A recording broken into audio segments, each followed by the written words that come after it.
You're listening to the Haney Company Financial Guy Show. No nonsense, just a crazy mix of life, business, the funny, and of course we're going to talk about your money. So just sit back, relax, and enjoy the ride. What could go wrong? Welcome to another episode of the Haney Company Financial Guy Show. I am pretty excited to be treading some new ground topically and also with an old friend of mine, James Schleicher. What's going on, buddy? Thanks for joining me for the show today. Hey, thanks for having me. I'm very excited for this. Very excited. It's a long time coming, so that's always a good thing. I always like to get the hardest part of every episode out of the way up front, so that way by the end of it, things are rolling really smoothly. So the hard-hitting questions that I know I sent to you, let's dive into those and make sure you can tackle them, all right? Yep. First and foremost, really critical. What is the number one place that you've always wanted to go visit, but you have not yet visited? I am probably the lamest person to ever ask these types of questions too. But we didn't travel growing up. So if not for my wife, she got family in Texas, so we go there a lot, but obviously with business and work, we travel everywhere. So left to my own devices, I probably just would have never left Northeast Ohio. But right now, the place I want to go most is Super Nintendo World. I have a 6-year-old and a 4-year-old, and my son JJ is the oldest. So he's been my youngest brother. He saw him playing Zelda and then has been obsessed with Zelda. So just kind of right now, our world kind of revolves around Zelda and Mario, like the Mario movie. They love the Mario movie and stuff. So my world really revolves around home and my family. So right now, if you're the place I can't wait to go, Super Nintendo World. That's Where is that? To my understanding, they're building in 2 years. They're building one in Florida. I believe there's one in California already. And then I know there's some other we've been watching it on YouTube, so I know it exists. But my wife Erica wants to take the kids to do the Disney thing next year. So we might have to have a little family conversation of do we wait 2 years so we can hit Super Nintendo World at the same time. But if they're there, I'm happy. So, but yeah, I'm pretty amped for that.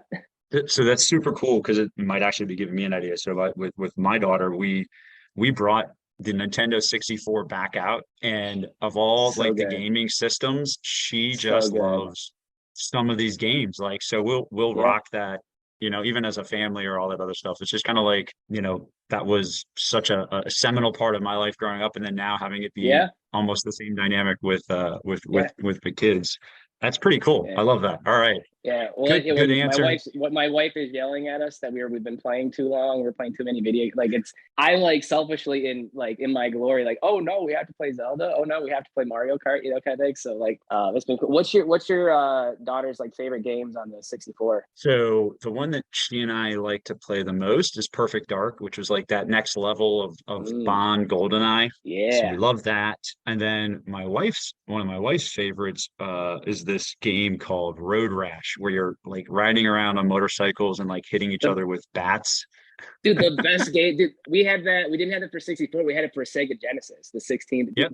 I hear the soundtrack in my head right now, man. Yep.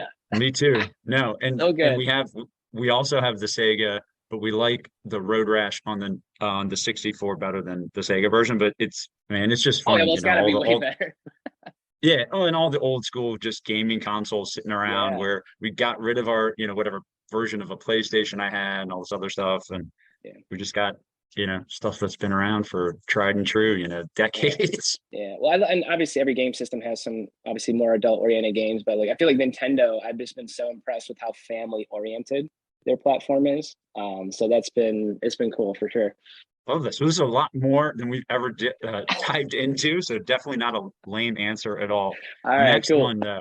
If you could be a superhero, what one superpower would you want to have? So remember I said lamest person to ask these questions to. What superhero do I want to be? The one with no superpowers, Batman, right? Batman's been my guy, so because he didn't have any superpowers, I always found it way more satisfying when Batman would beat the villain, because he just has to use his mind and he has to use his beat up body, and okay, he's got a bajillion dollars, but that helps. But really kind of thinking about it, like the ability to read minds, I think I would love that superpower, just because I feel like I spend so much of my day at home, at work, just you're always trying to like make everything better around you as best you can and help like I want to, like my friends and family like James are very coachy. You're very you're this like cheesy motivational guy. So that's just natural for me. It's always like how can I get through to this person, right? Like how can I help this person take that next step in life or business or whatever. So it'd be way easier if I could just read their mind and be like, oh, they're thinking this, so I'll go down this path, right? So yeah, I think that'd be cool. Nice. I like that. And I will actually respond and plug a book series, which you may have read or at least seen the movie. It's the Chaos Walking series by Patrick Ness. And I'm getting through the third of these three books. The scenario that he describes is exactly what you talked about, where it's some dystopian future where mankind has landed on a planet where you can hear people's thoughts. They call it the noise. I think it would be interesting. And, in reading the books, I've been fascinated by it. The movie, not so much, of course, because, they're never as good. But yeah, it was just one of these things where I was like, yeah, that would be cool. And then they create this entire scenario where it's like, maybe it wouldn't be as cool as we think. Yeah.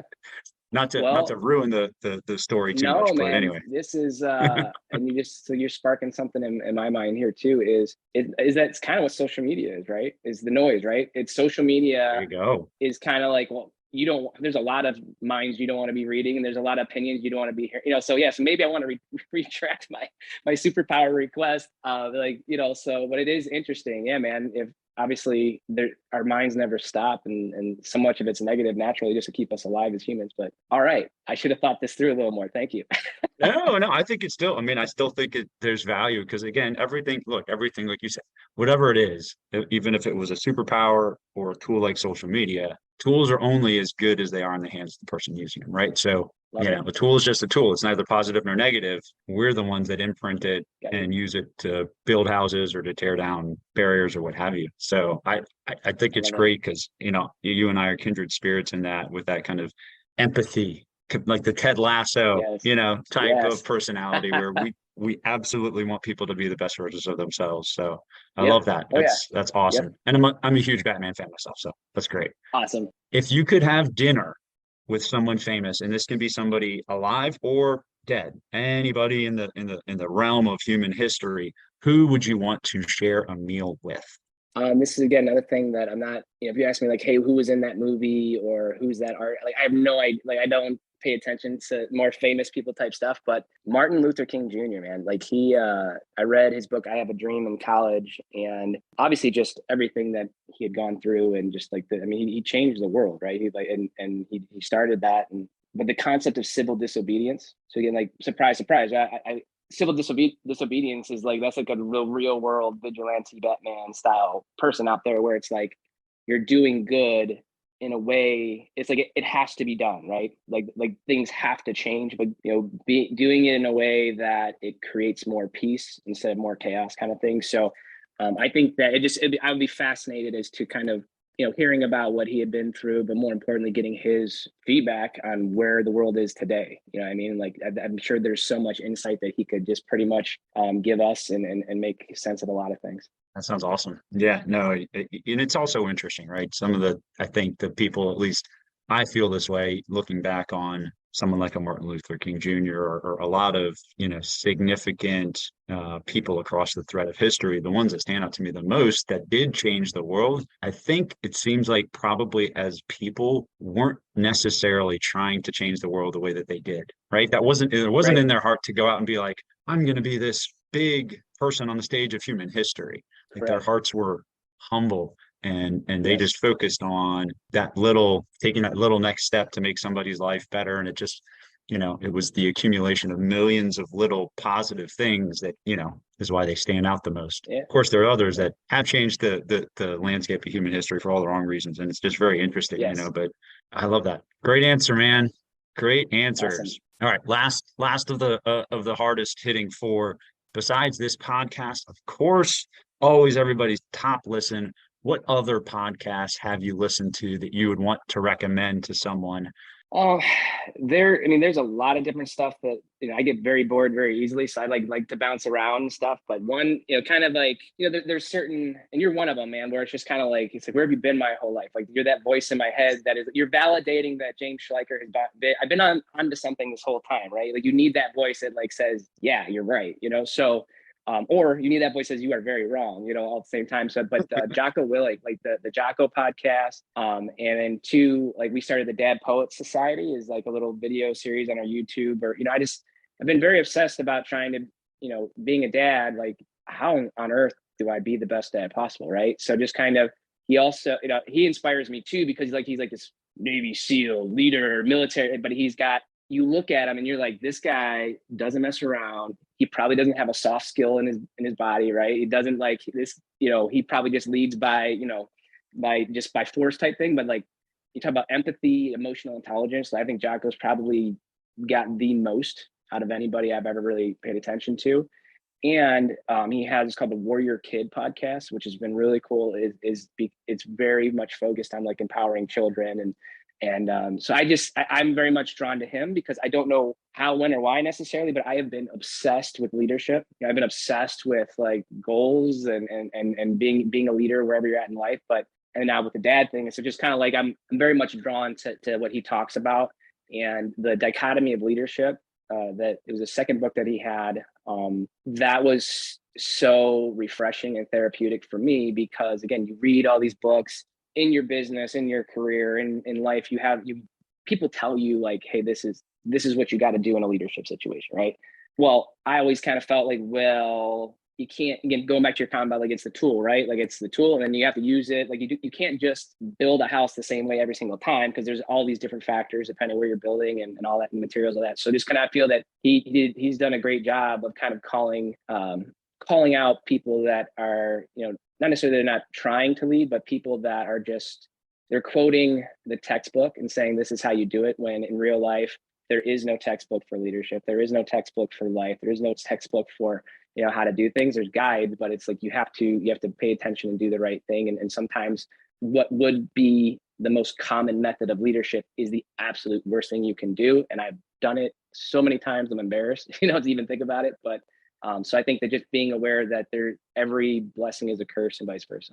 I love it. I think that's also a pretty good prelude into then let's dig into your story a little bit. You wrote a book called It All Starts with a Plan. We'll talk about that a little bit later, but just, the biggest thing that you and I wanted to connect on and kind of the focus for the conversation today is exactly what we're talking about, leadership. So why don't you start by sharing like maybe, what is the most special part of your story and your journey that stands out the most as it might relate to that you want the audience to be aware of? The most special part, or like there's so many things, but it truly is like my parents taught me work hard, love others, press repeat, right? So just work your tail off, take care of people. And so for me, I was Northeast Ohio, outside of Cleveland. I had three younger brothers, so there's four of us within 6 years. I was homeschooled till seventh grade, so we had professor mom. So I think that's another thing is I'm very blessed that the core values that my mom and dad had, they were like very much embedded in us, and that's overflowed into leadership and success outside of school and everything. But I ran cross country and track in college, but really the theme of my life has been everything you can point back to, like, man, he was really successful at that, or he was a leader in that. It was all on accident. Like cross country and track, I was, captain in high school and college and all that fun stuff. But I was trying to lose weight in middle school because I was a fat kid, so I was a fat kid trying to lose weight. And next thing I know, I'm getting faster. And next thing you know, I'm breaking school records in high school, and so it all comes down to, I like being in a situation where as long as I can work harder and try to outsmart and outmaneuver and just do, it just sounds silly, but like do the right thing on a regular basis, take care of people and think good things happen. So like kind of doing the right thing on a consistent basis when no one's looking. I've found a way to succeed. And that's really what drew me to the business world was, when I graduated college, I could not find a job. I had a double major in English and communication, double minor psychology and writing. So not one business class. I thought business was for evil people. I thought, I'm like, oh, those evil corporations, like, oh, I can never be that, and here we are. But like, So it's just been wild how the best thing that ever happened to me is usually things go wrong. They don't go my way. And that's kind of it all starts with the plan. The irony of that is like the whole purpose of having a plan is 24 hours from now, your plan's going to blow up in your face because life's going to throw you a curveball you weren't expecting. And then, but at least when you have a plan, when you have goals that are much deeper than the surface level of just kind of what you're trying to accomplish in the short term, you can get through things. But I didn't want to work my tail off in a career or a position where, I've basically sacrificed my personal life to get a promotion 5-10 years from now or whatever it might be. But the boss's cousins, uncles, nephews, niece graduated college. So since she's part of the family now, she got that position and there I am, just looking back on the last decade of my life, regretting it. So just that thought just pushed me so hard to get into business, not even having experience, just knowing that, hey, if I build a business that's great, awesome, I deserve it. If I build a business that sucks, great, I deserve it, right? So just so that's just kind of I don't know if that completely answers the question, makes me special, but I feel like I find failure finds me, and then it takes a long time, but I find my way out of it. No, but because I love that, and I love the framework that you're describing, because I think there's a huge element to leadership, success, and winning in life that is, intersected with failure or just handling the things that are handed to you that aren't what you expected, the bad cards, the bad hand, whatever, which is a common life experience. All of us go through those things, small things, big things, things that we might have been a party to, like we made mistakes and now we have to walk through that, or things that were just, unfortunate set of circumstances. But it is, that really inner belief system and the plan and the process of, okay, I'm going to be a person that when these things happen, not if, but when, finds a way to, succeed, persevere, and become better as a result of them. And that's huge because unfortunately, we just see it all the time. Not everybody thinks that way. And not everybody necessarily tries to have a framework that allows them the privilege of learning from life's worst, not just from life's best, right? Correct. Yep. If this helps at all too, one line that my one friend, Allie, told me beginning of this year, she was going through a transition, and again, it was the right one, but it was very tough. And we were kind of chatting, and she's like, when one door closes, another one opens. But no, everybody tends to like leave out the part that the walk from the door that's closing through the hallway to the next door that's opening is hell, right? The walk through the hallway is hell. So just I'm like, that is a great way to put it, and that's where it's just shouldn't technically be enjoying the hell part, right? But like that, like those are the things you look back on and you're so proud of yourself, and you're so like you find so much meaning in your journey looking back, when that journey was the more difficult it was, the more proud you are, right? But while it's happening, you're wishing for anything else, right? So you're right. We talk about, right, like the exercise example a lot, because I think it's kind of easy to think this way. You don't get stronger without lifting weights or exercising in a manner that provokes your body to respond and become stronger. Like we all understand, you can't just sit on the couch and, just find your way to a six-pack or whatever that is that we're trying to do, right? Health and strength and a better body dynamic for living involves an intentional process of breaking things down so that your muscles can recover and do all that other stuff. And so while a lot of people can seemingly be connected to that from a fitness standpoint, it's amazing how that same logic, it's harder to apply when it comes to other things in life, because I think for a lot of reasons, sometimes it just there's a lot of fear, there's a lot of shame, and I think that there's also a lot of we hold on to things that kind of keep us comfortable, and we try to avoid the challenge of change, right? Yep.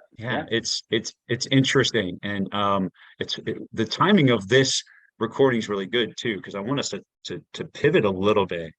You and I met through a professional industry association. We're both members of the $1 Million Round Table, and I wanted to just touch on that and really touch on kind of the benefit of organizations that bring people together. So what about just being a member of MDRT has been the most meaningful to you? Like what, because I know we've gotten the chance to really get to know each other, Oh even yeah. not just in person, but virtually. So I love my MDRT and my association families and my tribes and other stuff. But Yeah. what's been great for you about that experience? Yeah. I mean, MDRT, like when I first started in business, like it was just something that seemed so far off, right? It seemed like, especially with no experience, no connections, no network, like I'm like, all right, when I started, I think I was 23, maybe 24ish, but in my mind, I was like, I will, again, going back, I'll work my tail off and I'll get there when I'm 50, or I'll get there when I'm 60. I mean, like in my mind, it was kind of like, it was something to strive for, obviously, but that wouldn't actually happen until I was kind of on my way out of, I think it was 7 years, 6 or 7 years into business when I qualified the first time. And for me, and this is something that now it's like our team, that's the goal. That's the minimum we're trying to do, is like, you're not a bad person if you don't hit MDRT. It's just, it's not about what you're doing. Back to our comment about, who you become, right? Who you become when you're pushing yourself and when you're overcoming your fears to achieve something you never achieved, and something you probably you don't really believe you can do it, but then you do it and it's like, okay, well now this is who I am. So it's not about the what, right? It's not about hitting MDRT. It's about the identity shift of who you become, right? So that for me, it was like how I saw the world change, and that's where I'm like, are you serious right now? Like, this is awesome. And it's something where you just never want to go back, right? You never want to not have that experience. And every time we go to, the conferences are fantastic. Like, everybody's so kind and everybody's so helpful.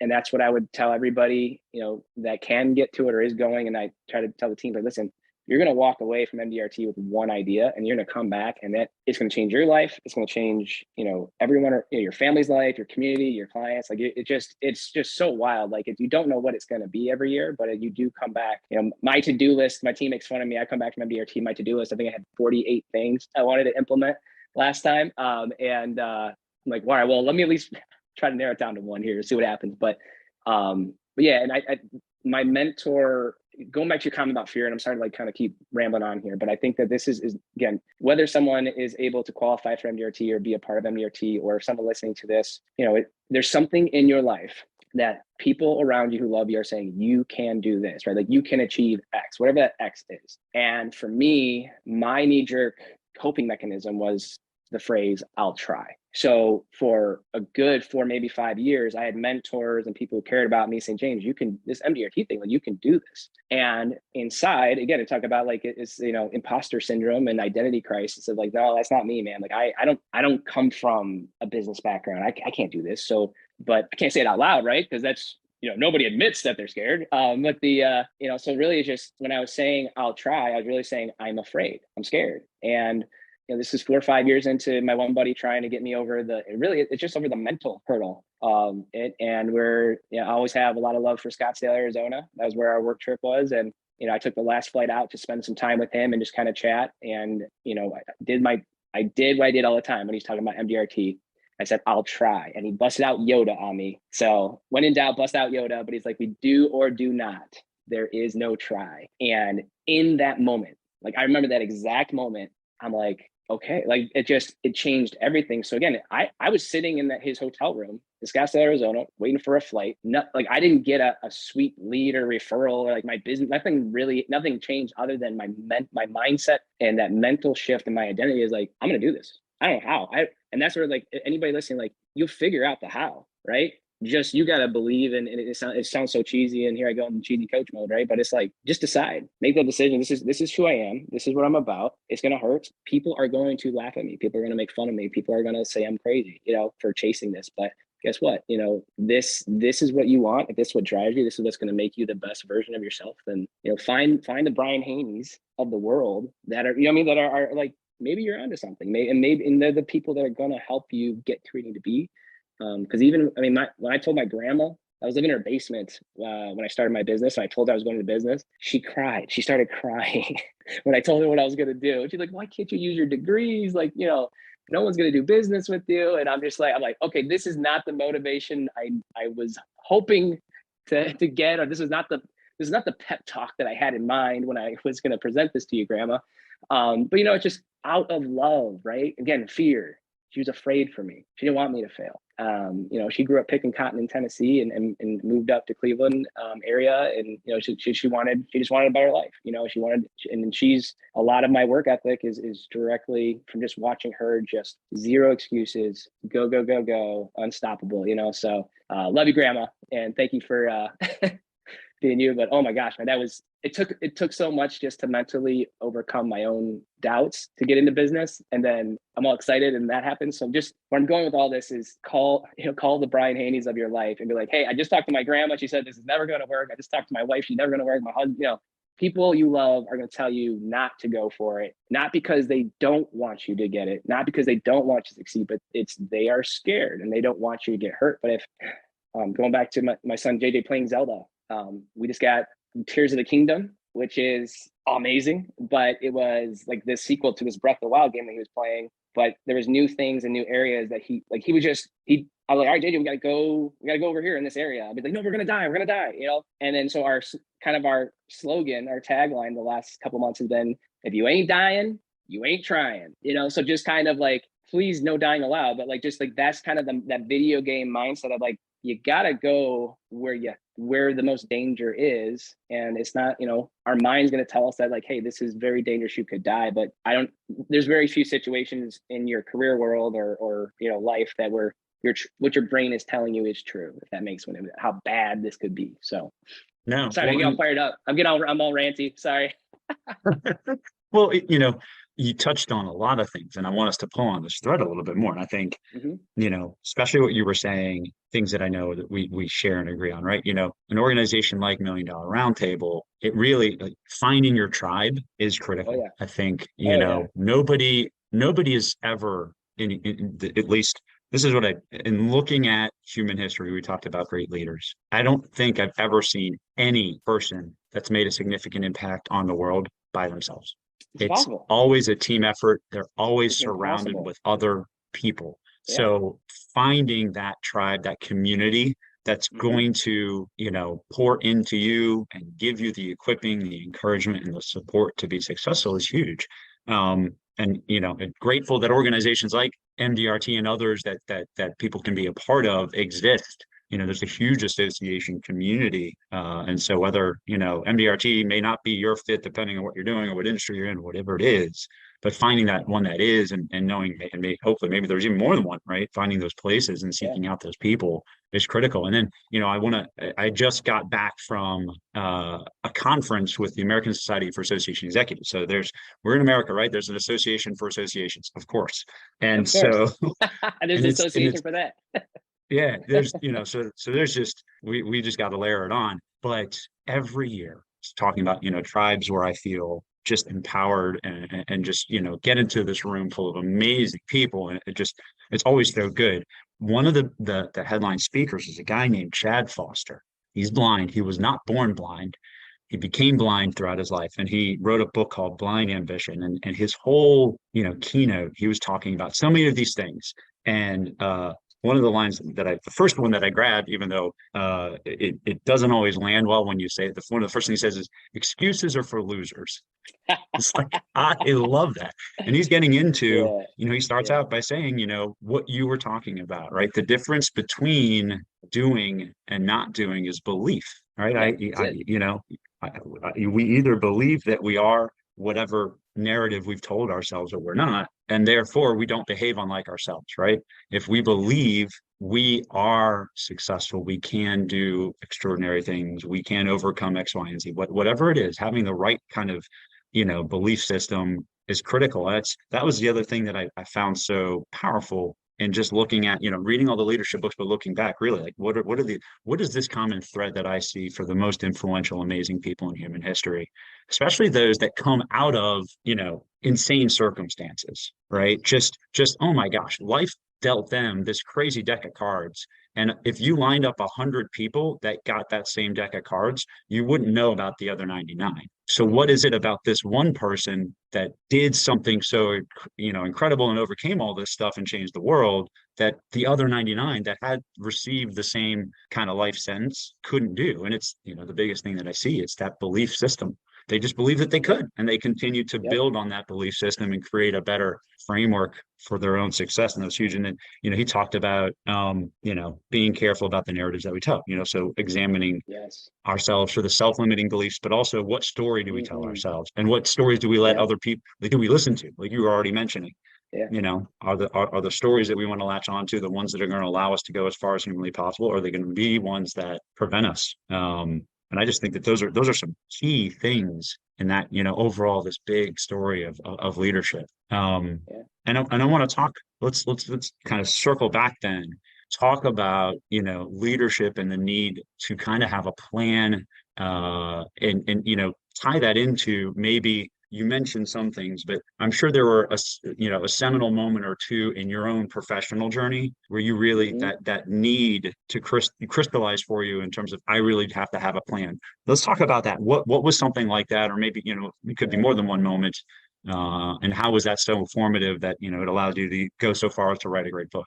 Yeah, and I think so for me, yeah, I was trying to narrow down, like, my wife makes fun of me. She's like, James, like every week you got this like groundbreaking, like, oh, I read this book, or I met this person, and I listened to this podcast, like, this is going to change everything, right? So, for me, again, the title of the book, It All Starts with a Plan, that is an absolute tribute to my grandfather. He passed away. I was only about a year in my business, but he was the one, basically came to me and said, James, you're coming out of college, you're getting into the real world. There's bills, there's things, like, just let me know when you're moving. They remodeled their basement, so it's basically like their basement was an apartment. So like pretty much every single family member at one time has lived in my grandma's basement, so it's kind of like your rite of passage. But, so like my mom, my parents, both amazing, wonderful people. They still get along, but they were going through a divorce. I think it was my freshman year of college. And she delivered papers for a long time, just something that she could do before, me and my brothers were awake, and then she would,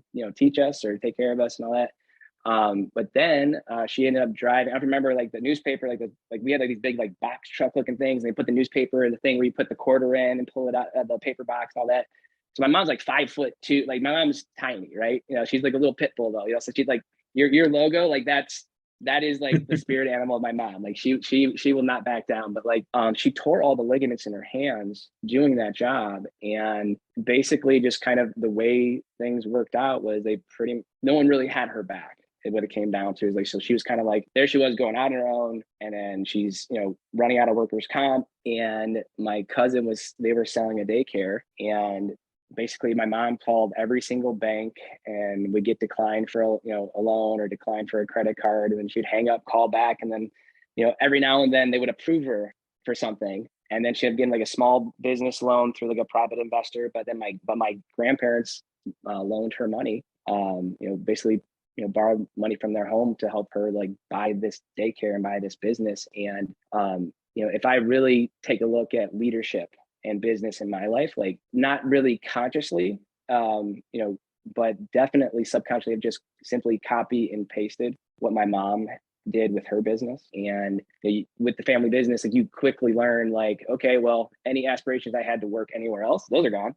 you're working minimum wage, and you're going to be here, we're before 6 a.m. when we open, and you're staying past 6 p.m. when we close. And then guess what we're doing on the weekends? We are going back to the building, and we are painting, and we are fixing, we are unclogging toilets. I talked to my mom, recently, and I'm like, hey, what you doing? It was a Sunday night. Oh, I'm driving back to the daycare. Kid pooped in the urinal, and the teacher couldn't get all the poop speckles out of there, so she's going to go scrape poop off a urinal. Like that's her Sunday night, So just kind of, when it comes to like leadership, she always showed me that you absolutely, you get in the trenches, and you never are too good. You are never above doing anything you would ask anybody else to do. And then also too is the way she was just always looking to help and love, and like her business, like they're not her employees, it's her family, right? She always just saw it as a family. And So if I could tie, really a seminal moment to my journey was really just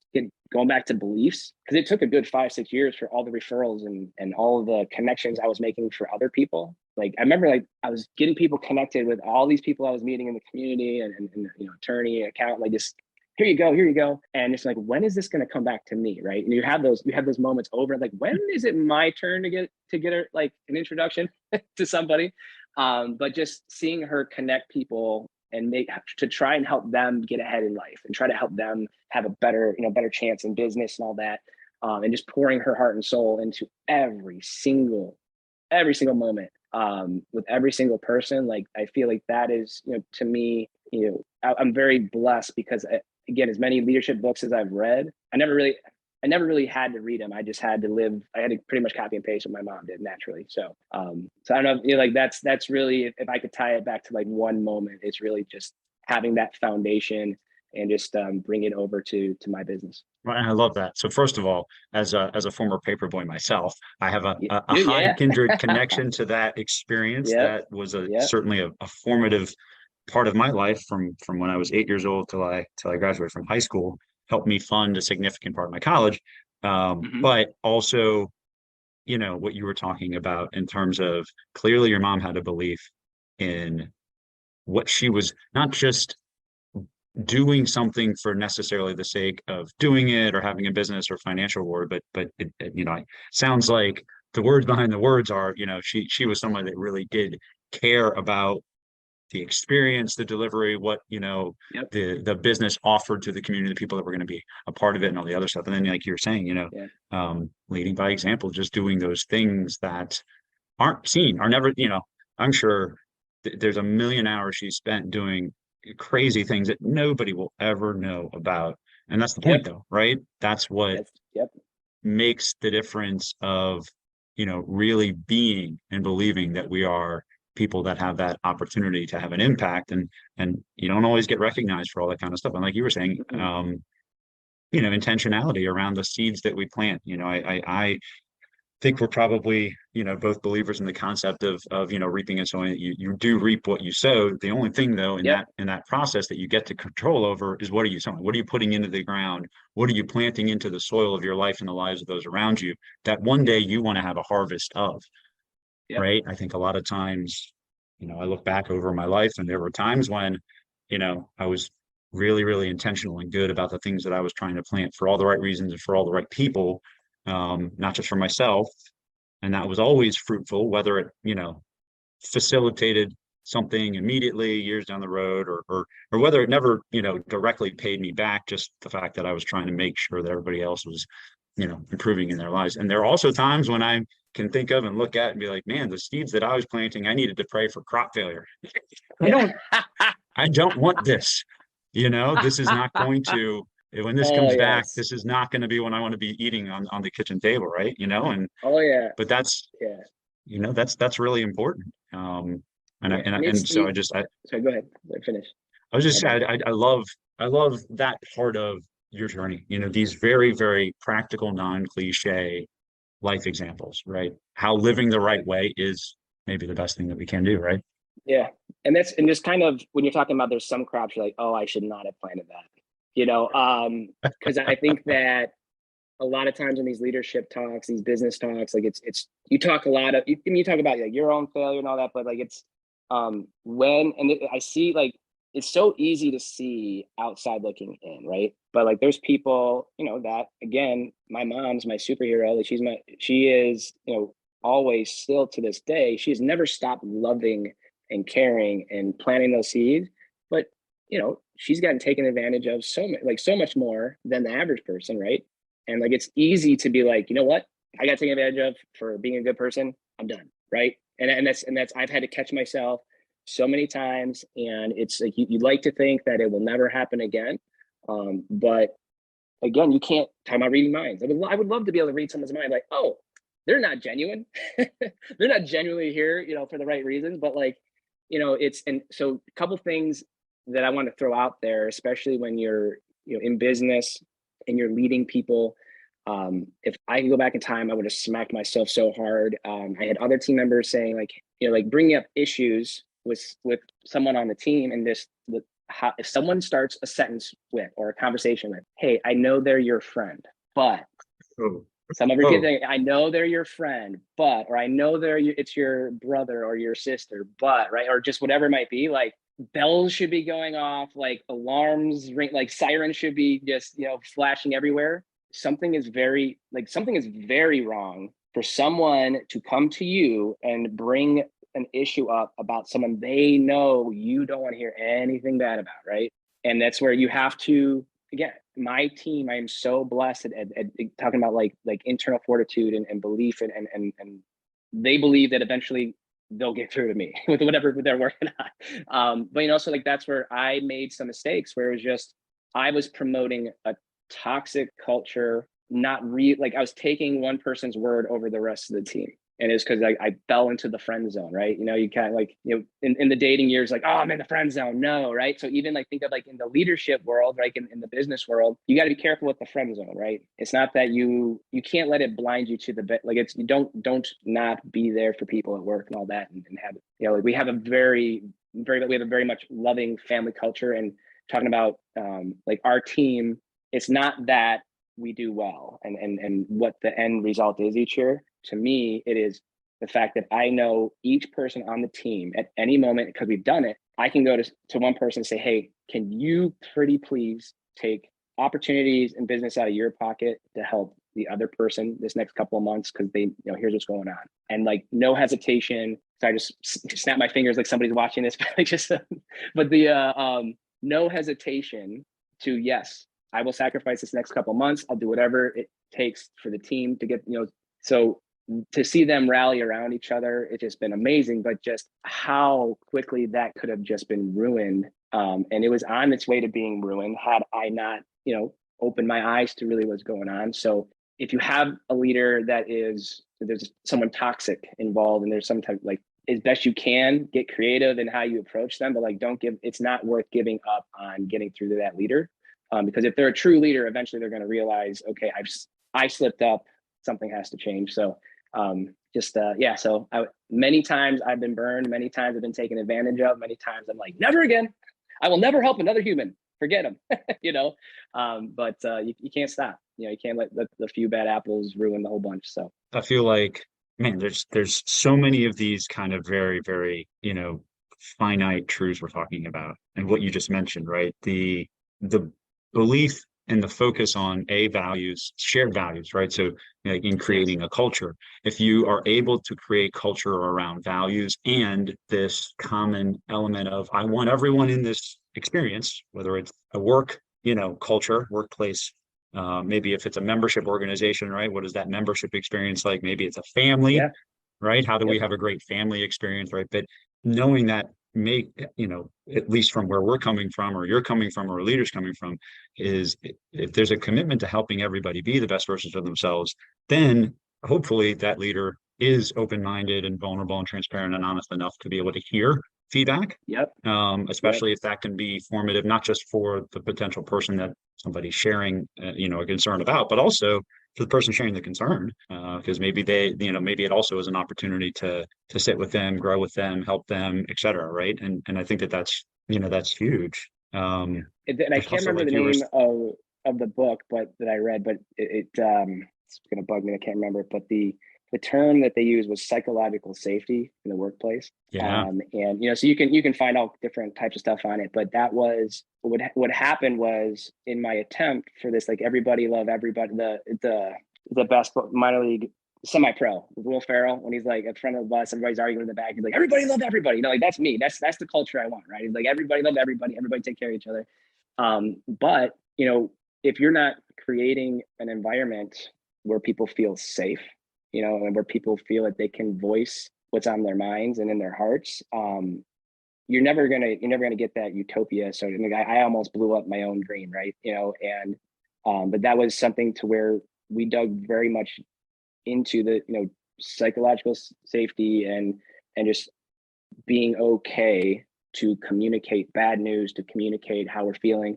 Don't worry about you're going to hurt James's feelings. It's like, you're not going to hurt anybody's feelings when you're genuine, right? If someone genuinely, like if you genuinely want to help each other and you're genuinely a team, like no one's feelings get hurt because people, people understand that things happen. So yeah, you got me all fired up, bud. So, No, well, and it's that commitment. It's that commitment to culture. It's that yeah, commitment to team. It's that commitment to everyone being the best versions of themselves, and yeah, conflict not being a symptom of bad people, but brokenness in relationships, right? So, yeah, we're not two bad people or one bad party and one good person being impacted by a bad person, right? This is just yeah, a symptom of a breakdown in the relationship that if we see it, identify it, diagnose it, can be formative enough to help everybody get better, So that's why that avoidance or, that resistance to feedback or helping people feel heard, right? That's another thing. And I literally just was talking to several professionals about how they just did a recent study on, how important literally in workplace culture, just having employees feel heard and feeling like there is space yeah, for them to be honest and transparent and vulnerable, how important that is for culture and retention. But yeah, taking that hand, right? Taking what the feedback or this experience that's challenging, troubling, pain, whatever it is, using it to then fuel change, growth, something better coming out of something that at this point is only bad or not functioning well. It's key. That's huge. Man, we're rolling through some really, really great stuff. And I I'm know loving it. I'm loving it. it's just, all of these elements of leadership that are beyond platitudes and cliches, right? And I wanted to, you were mentioning a few things earlier, and then it brought me back to, I know I mentioned that the Chad Foster thing. It brought me back to one statement that I found so powerful, and I want us to pull on this thread a little bit together. It says this, and Chad Foster talking about going blind, the fact that he used to be able to see, now he's blind. Like these are the cards that he dealt. He said this. Um, there were two stories that I could have told myself. The first story is I went blind because I have really bad luck, right? Woe is me, life sucks, this Yep. sucks, why did this have to happen to me? So the other story is I went blind because I am one of the few people on the planet that could overcome it and live a productive life that helped others. And he's Yep. like, both of those stories could be true, Yep. right?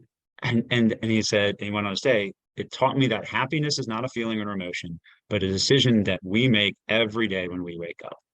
There's a podcast I was listening to. It was like if Disney ran your life, but that was like one of the things a guy talked about, and I'm sure I get this feedback a lot. I'm sure you get this feedback a lot too, where he had posted again a positive kind of uplit, like it was a leadership post on social media, but obviously everything he's doing is more in a positive framework, right? He's not using it to kind of complain, but he's got a couple of messages like you're so lucky that being happy and positive comes natural to you. Like you're so lucky that this is, you don't have to work hard to be positive, and it's like, man, it is such hard work to wake up every single day, regardless of what happened. And, we're all human, right? So if with our team, like, again, I would love, I'm always on this quest for perfection, but at the same time, I understand that to eventually be perfect is something you got to fail a bajillion, it's not a real number, but this is not an exact science here, but like, just say, hey, if you didn't fail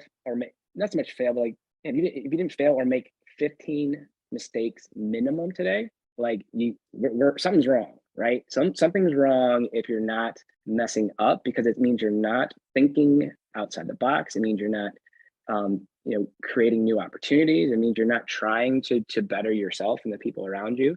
So go back to my Zelda, phrase with JJ, if you ain't dying, you ain't trying, right? So if you're not making mistakes, it feels like death sometimes, right? Like, oh, what is so-and-so going to say, or what will they think of me, right? But yeah, to get up and be happy and positive, to choose it, like it's not everybody, the brain there's so much, it's the most powerful tool we got. We can't see it. Nobody truly understands it, right? And so everybody just kind of guesses at what, like, well, you're feeling this way, so you have this, right? Or like, but it's like a lot of it is, if I have an issue with my heart, they're gonna look at it. If I have an issue with my brain, very few times do they actually look at it, right? It's more of just like, it sounds like you got this, right? But so not everybody has the true ability to choose that, but majority of us do. And if you can look at something like you said, it's just this, especially, I'm a Cleveland sports fan. Okay. Talk about bad luck. Like, Oof. oh, just bad luck. Of course. Right. Like, so like, again, bad things would happen in my life. I'm a Cleveland sports fan. I identify as a Clevelander. So therefore, my life is doomed, right? No one told me to believe that, right? I didn't come out of the womb like, oh, I have bad luck, right? Nobody told me to hate the University of Michigan. I was like, oh, I'm a Ohio State fan, so I guess I have to hate Michigan. Like, so like there's so much things that we believe that are like, you don't have to, right? You don't have to be, when just because most people get upset when something goes wrong doesn't mean you have to, right? Like it doesn't, there's no rule that you have to be sad or upset. Like you definitely want to feel your feelings. You know, it sounds cheesy, like, and it's definitely parent mode, like perfectly normal, feel this way. Every human on earth feels this way. It's just not okay. Like you can't use your feelings as an excuse to take it out on someone else, or you can't just do something bad because you feel bad, if that makes sense. So, but oh yeah, man. Yeah. My bad luck has turned out to be very good things a lot of times though. I will say that. Well, one of my favorite stories in business, corporate America, is WD-40. So, and I share this a lot, and it's interesting because I think not many of us know the story of WD-40, but most of us know what WD-40 is, right?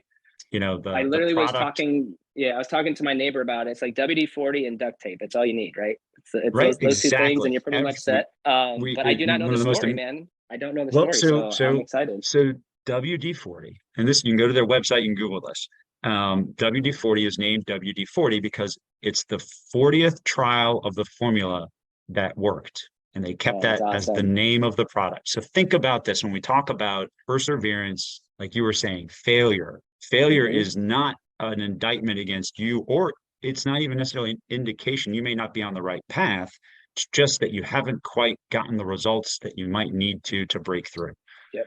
And we don't Yep. know about the 39 other trials that didn't work. And imagine if they had quit after 30, right? Yep. You know, Most people WD-40. do. And that, right. But it was all right. Every trial was not, when they kept getting the result they weren't looking for, it wasn't that they weren't on the right path. And I love that because I think that that's, again, one of those other formative things where you kind of have to look at these things in life that aren't cliche, but that are very, very important to recognize, to say that, sometimes the hard truth is sometimes staying stuck, being a victim, feeling sorry for yourself, that's the easy way out. And the biggest thing that, the biggest influence on how your life unfolds is you, right? And the Yep. story that you want to tell, or Yeah. the story that you are telling. Yeah. And It's again, not the cards that you were dealt. It's not the I want you to read this quote. I want this was like one of the final closing things from Chad Foster, a guy who, by the way, as a blind person now skis black diamonds.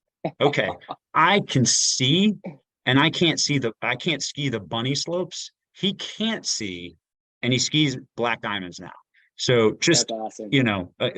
all excuses and then some are out the window. He said this: I believe that I am successful because of my blindness, not in spite of it. Yep. Right? I mean, again, that's that choice, Yeah. you know? It's and again, like, so he has literal blindness, right? You know, and he's talking about blind and but like we all have our blinders, and like we can't see ourselves, right? We can't truly like, Right. and Yeah. going back to your comment about like when you're around great people, magically that brings out the greatness in you, and that brings out the good in you and all that. So that's where if you surround yourself with a bunch of Chad Fosters, right, and a bunch of Brian Hayes, like you're never gonna look at life the same way again. Like in even like for him, like he can't look at life, right? He can, but now he's like, I mean, that's like superhero status, right? Like, was it Daredevil, right? It's just like Hmm. now he can't see. It's the best thing. Like now like he's saving the world, right? You know, so like so that's so powerful, man. Thank you for sharing that. Because we have covered so much ground and we've taken so much time, which is really, really good. And I know the audience is going to love us. I want to circle back and let us kind of close with your book. It all starts with the plan. Um, Hmm. and let you just kind of hit some highlight points from it. Because again, Yeah. hopefully everyone will get a chance to go and grab it and pull it off the shelves because it's incredible. But if you have two or three real good nuggets that you want people to know from that, let's talk about those.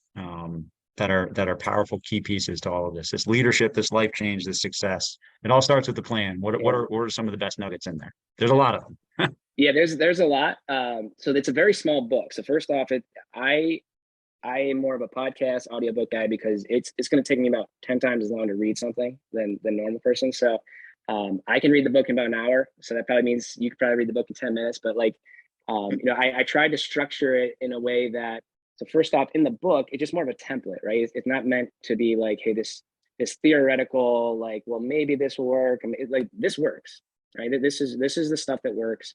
But more importantly, at the end of each chapter, I have like, your top 3 takeaways. So it's like, people will get the book and they'll reach out to me, and and that's like the one thing I ask is like, well, what are you going to do, right? Like, what is your top takeaways? Because it's not like, don't do what I did, right? So like the book it all starts with a plan, burn proof success through the fires of failure. I don't want you to go through like, you're going to fail in your own way, but don't don't do what I did, because that was a decade of doing a lot of the wrong things. So it's more of an action item more than like a book. I don't know, like, if that makes sense. Like it's more of an action tool. So definitely use it however it speaks to you, and remember that there is no wrong answer as long as it's yours, right? As long as you're gonna put it into action. And where it really got deep for me was I was told that I needed you need a 50-year life plan. And then you attach your like 30-year career or business plan to it. I think it's 27 or 28 at the time when someone told me that. And again, they're much more successful and wiser than I. So first I'm like, this person, like, this guy's a psychopath. This guy's insane. Like, I am not doing this. But went home and it kept going through my mind. I'm like, he's right. And that's I think that's the biggest part. I hope that this conversation, for people that have listened to it and my book, is like, I want it to give you permission to listen to yourself. That you're onto something, you have good ideas. It's just, you need that spark, you need that spark to really put them into action. But for me, that 50-year life plan, I ended up staying up all night writing. I had my Samsung Note, the giant oversized phone, so like writing it on my phone. But so he talked about like, you want a 50-year life plan, and you break out the next 5 years, you just keep it to 3 or less. I talk about them, but like, don't have more than 3 goals at a time if all possible, because you're not going to remember it, right? And I think that the first goal needs to be personal. Like if you don't have your personal self goals as your like north star, as your guiding light, as your compass, so to speak, like, you're never going to accomplish anything great outside of yourself if you're not detached to something deeper. So in those goals, and I was dating Erica, who's my wife now, it was just like, so a year from now I was like, marriage. And then 3 years from then it was like, baby number 1. I didn't know it was gonna be JJ, right? And then 2 years after that, baby number 2. Didn't know it was gonna be Julia. But like, so again, it's like, it didn't all happen exactly how I wrote it down, but it's like every day moving forward mattered. It wasn't like, so when you have this life plan, first off, ask yourself, like, 50 years from now, how old am I going to be? So I'll be 40, in the next few months here. So I'll be 90 years old in 50 years. So at the time, if I'm 28 years old, I'm thinking about 78. I'm like, man, none of my grandparents have lived to 78 yet, so just like, I might not be here, because there's all these books I was going to read. There was all these, there's all these things I was going to do. But for whatever reason, we all feel like everybody else doesn't have forever, but we do. So that life plan really is going to be the backbone, the core, the nucleus, whatever you want to call it, of the book, for really bringing it to life. And, my one friend, she's like, James, I'm 55. Like I'm not doing this 50-year life plan, So yeah, okay. So I could have definitely thought that through better and like put in parentheses, like, hey, adjust this to your age, right? So, but like, okay, well, but my question too is like, well, what if you do live another 50 years?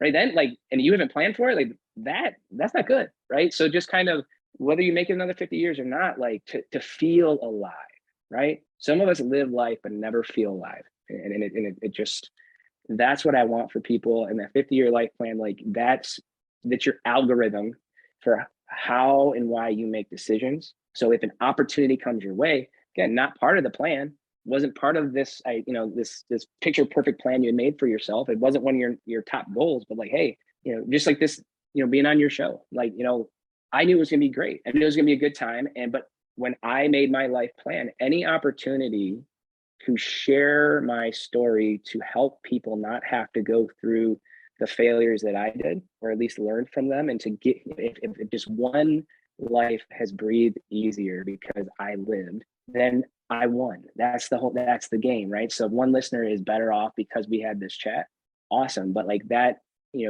don't get intimidated or overwhelmed by the life plan thing, but just the next 5 years, 1 year at a time, and then do it in 5-year increments after that. 5 to 10 years. What's my 10 to 15? As best you can, right? And it's just kind of, it's going to get very vague very fast as you get farther on. But like make it, big fan of bucket list, right? Make it a bucket list type thing. Because if you begin with the end in mind, then magically everything matters more now. And I'm trying to condense this deep I'm trying to reach your soul, your heart and soul, and make sure that I'm tapping into what's gonna drive people to be happy and to love every little move they make, even when it's the wrong one. But I think that especially in America, especially in USA, right? Like, you work hard, you make money, you have the fastest car, the biggest house, you don't have. I mean, the thing with shoes, I'm obsessed with shoes. I have a shoe problem. Like, I have more shoes than my wife, but like, there's so much that we get upset about just because we are the spoiled lapdog of the universe right now. We have it like, none of us have it. Like, everybody's situation is different, but a lot of the things that we complain about in America, right? Why is social media so toxic? It's because we got nothing else to do except complain, right?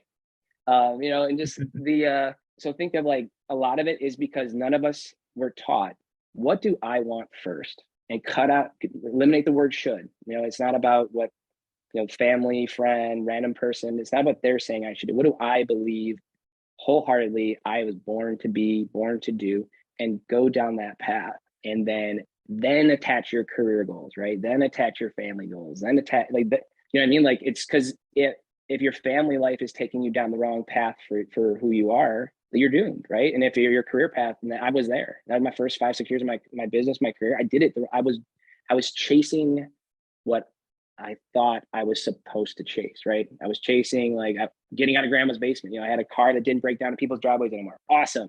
I had my own place. Awesome, right?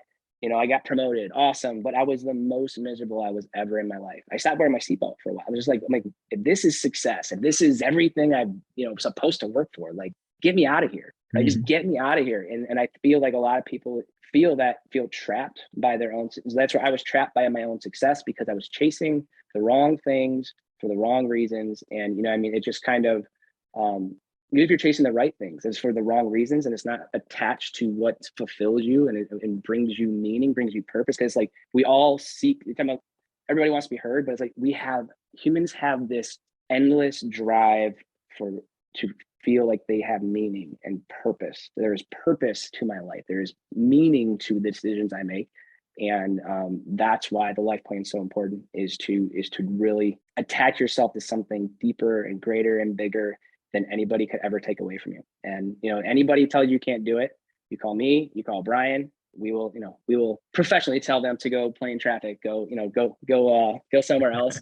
And to, if you believe it, you want it. I think that's kind of a good summary of what we talked about, is like, if you can think it, you can believe it, you can therefore do it. And in my office, one of the guys on my team, knowing I'm a Batman guy, it's a Batman picture, but it says, everything is impossible until somebody does it. So just, if it's impossible, now you got my interest, let's go do it. Well, I'm shutting up. I get so fired up. Brian, I appreciate it, man. I appreciate everybody, listening to me rant on here. That's a good closer right there, man. Everything's impossible until somebody does it. That's I'll call that a good win. How can people find you out there in the digital marketplace? You can find me anywhere on social media complaining about everything. So just kidding. But yeah, just my social media stuff, like, it's all public. I don't have any, like, private settings, I don't think. So just, you can find me, James Schleicher, and SCHLEICHER. Or you can just search It All Starts With a Plan on Amazon to find the book, and then you kind of pretty much, there's always a way to find me. You can find me if you want. So I do, and I know how to do that. So thank you again, my friend, for being on. Thanks for having a great conversation, and really, really appreciate your time. Thank you. It's been awesome.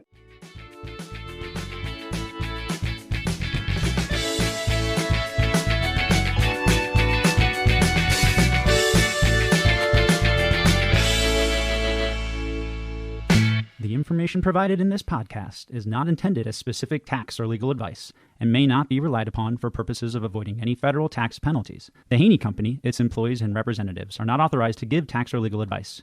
Individuals are encouraged to seek advice from their own tax or legal counsel. Individuals involved in the estate planning process should work with an estate planning team, including their own personal, legal, or tax counsel. The information provided here does not constitute personal financial advice, but is meant as the conveyance of information for educational purposes only. All investing involves risk, including the risk of loss. Past performance is not indicatory of future returns. Guarantees are backed by the claims-paying ability of the insurer. Brian Heaney is a registered representative and an investment advisory representative of Dempsey Lord Smith LLC. Dempsey Lord Smith LLC is not affiliated with the Heaney Company. Securities offered through Dempsey Lord Smith LLC, member FINRA SIPC. Advisory services offered through Dempsey Lord Smith LLC, a U.S. SEC registered investment advisor.